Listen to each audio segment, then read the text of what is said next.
Video করতেছি আমি, ছবি তুলতেছি না, হইলো। হঠাৎই একটা কাজ পড়ে গেল, মোংলা কুমারখালী ব্রিজ যেতে হবে।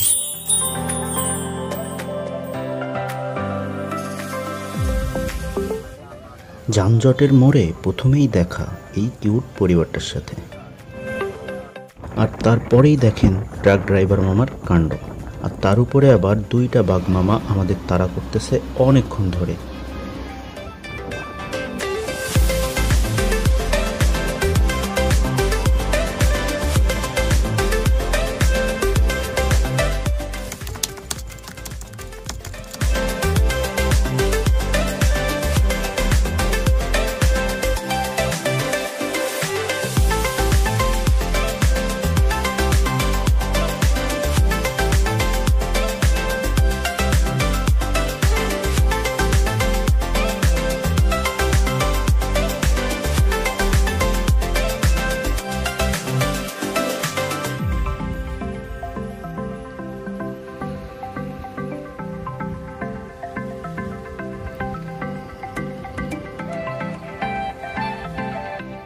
পথে রাইডার পরিবর্তনের জন্য আমরা একটা জায়গায় দাঁড়াই। জায়গাটার নাম জানি না, তাই আমি নাম দিয়েছি মনে হচ্ছে না ছোটখাটো একটা রাঙামাটি আইছি।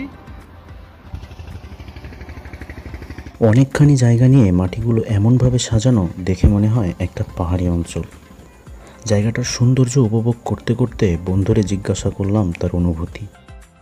না, কেমন লাগতে আছে তোমার এই ছোটখাটো রাঙামাটি? অস্থির অস্থির বিনোদন। মনে হচ্ছে আসলে ডাক্তার দিয়ে ফেলাই দিই, কিন্তু আসলে ডাক্তার দিয়ে ফেলানো যাবে না, কাইটে মেডিকেল রোজা ভেঙে যাবে।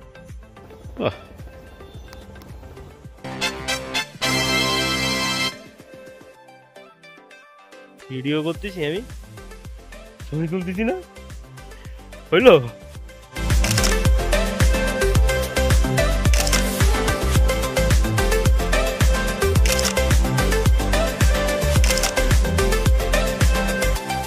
দিনটার আবহাওয়া অনেক গরম ছিল, কিন্তু প্রকৃতির সৌন্দর্য তাকে আড়াল করে দিচ্ছিল।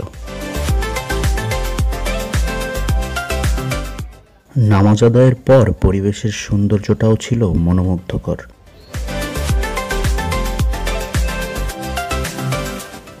ঘাটে পৌঁছে অজানা থাকায় ফেরিতে না উঠে উঠলাম ট্রলারে। হোক সে ফেরি বা ট্রলার, নদী পার হতে তো সবারই ভালো লাগে। যারা সাঁতার জানে না তাদেরও মেবি ভালো লাগে।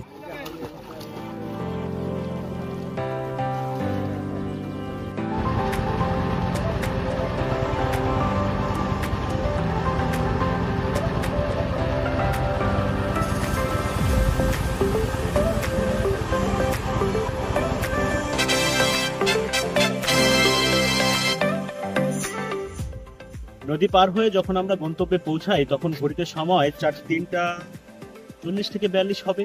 আমরা মূলত ওখানে যাই দুটো সেকেন্ড হ্যান্ড মেশিন কেনার জন্য, আর মেশিন দুটো আমরা দেখি অনলাইনে। ক্রেতার সঙ্গে কথা বলে কনফার্ম হয়ে দেন আমরা ওখানে যাই, কিন্তু ওখানে যাওয়ার পর যা ঘটে তা পুরোটাই একটা হতাশা। এই হতাশা নিয়ে আসতেছে আমাদের নতুন শর্ট ফিল্ম। আমরা ওটার উপরে স্ক্রিপ্টের কাজ করতেছি। দোয়া করবেন, সাথেই থাকবেন। ধন্যবাদ।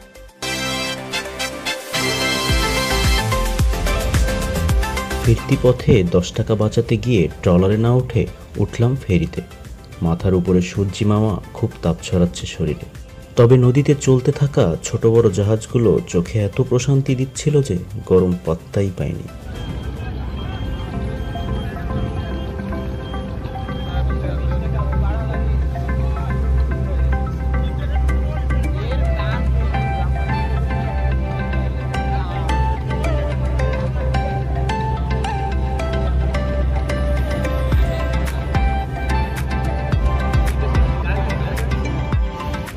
কর্মস্থল থেকে মানুষ ফিরছিলেন তাদের গন্তব্যে, আর আমরাও ফিরছিলাম আমাদের নীড়ে।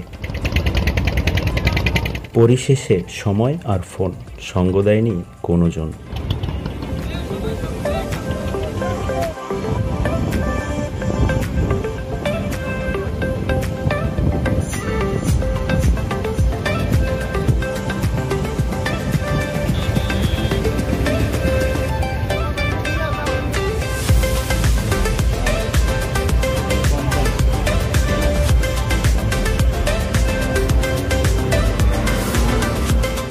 আজ এই পর্যন্তই।